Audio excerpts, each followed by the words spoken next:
Hey guys, it's Rob. 442 days until I turn 30. Check-in's not so great today, I'll be honest.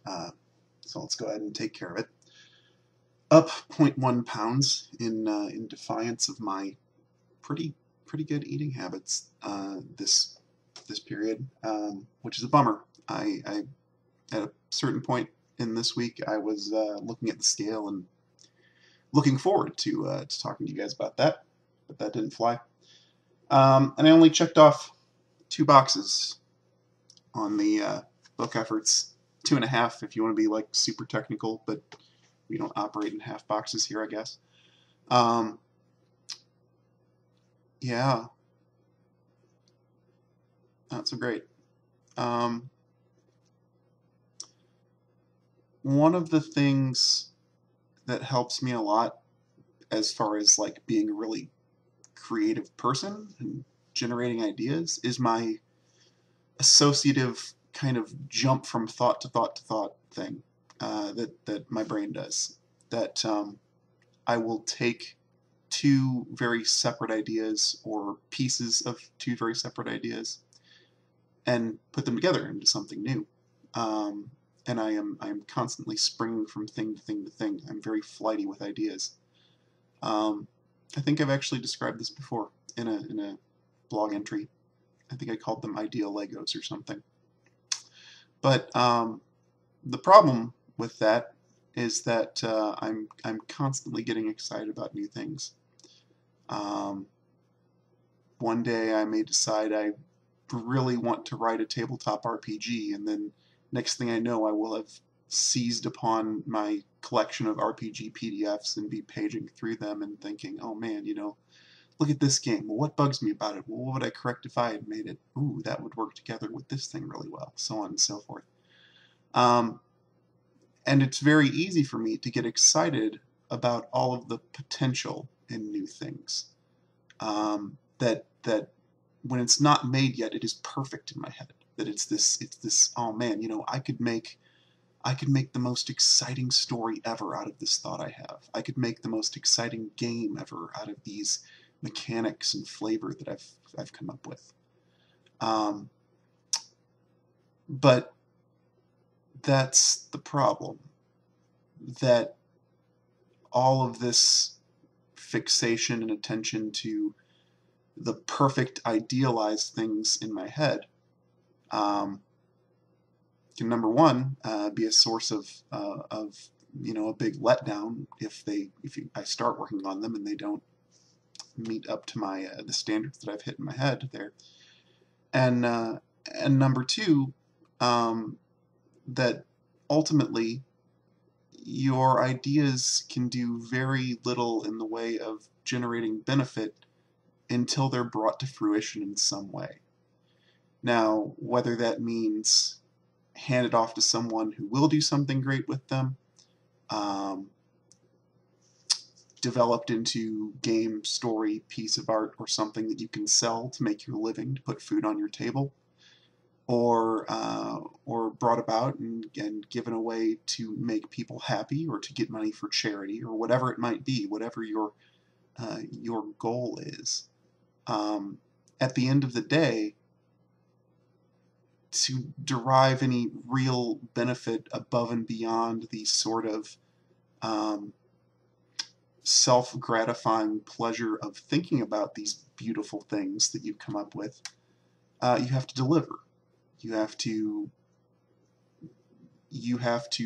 push it out into the wild at some point. Make something that goes into someone else's hands. And that finishing is something that I, throughout my life, and I feel like a lot of other people, have failed to follow through on. I'm going to need to deliver products. Bottom line. No matter what these little week-to-week entries look like, whether things are failing to get written or being straight on task, like they were the past couple entries, which is kind of a bummer to break that streak. whatever conflicts I run into, at the end of the day, if I haven't delivered, I haven't made people happy, or gotten paid, or etc. You name it. You name it. Anything other than self-gratification of the process. I haven't got it. It's not. It is not a thing that creates good for me or anyone else in the world, really, above and beyond transitory moment of joy. So this is the journey. Maybe this episode's kind of a reaffirmation of the whole reason I started this in the first place. Diet-wise, I could think it would be a beautiful thing to be skinny as long as I want, but until I get there, I'm sorry, skinny's the wrong word. Fit is the word I want. Skinny is not the word I want.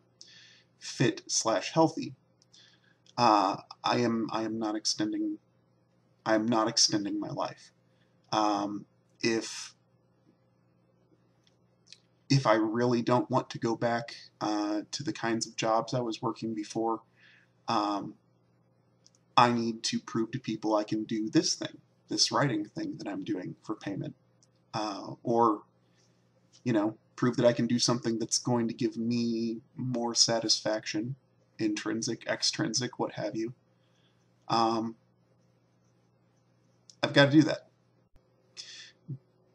This episode is coming off as kind of a downer. I can tell, I can feel it in my voice, I can hear it. Try as I will instead to interpret this of a, hey, it's time for a serious talk. Which the ringtone totally interrupted. Serious talks are important. Sometimes, and I'm not saying I will never fail to check off 3 boxes again, or botch a writing deadline again, or anything like that. But more when I'm feeling down like this, it is important to record.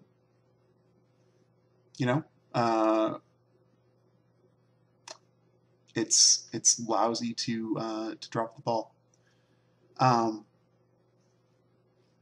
So yeah, this was my stern talking to Rob.